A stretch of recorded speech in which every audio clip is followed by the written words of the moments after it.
ये 2025 का साल है। वर्ल्ड फुटबॉल लीग का फाइनल होने वाला है।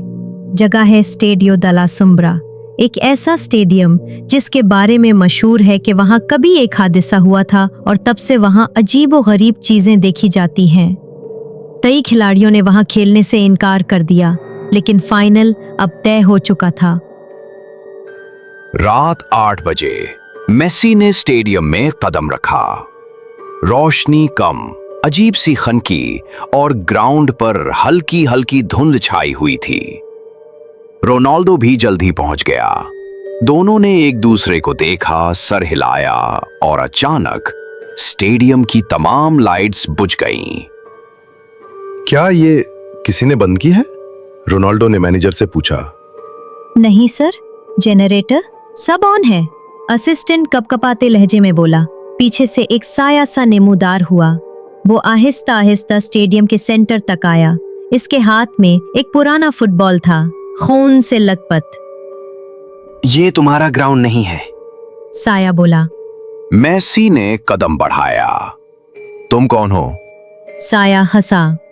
मैं हूं कोच मार्को, जिसका खून इसी ग्राउंड पर हुआ था जब तुम दोनों मेरे शागिर्द थे।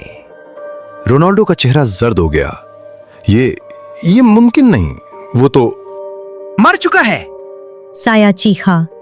हाँ, लेकिन फुटबॉल के खेल ने मुझे वापस बुलाया। अब मैं सिर्फ एक चीज चाहता हूं, आखिरी मैच, मौत का मैच। कोच मार्को ने जमीन पर गेंद फेंकी। ग्राउंड खुद ब खुद रोशन हो गया, लेकिन रोशनी सुर्ख थी। दरवाजे खुद ब खुद बंद हो गए। कोई बाहर नहीं जा सकता था।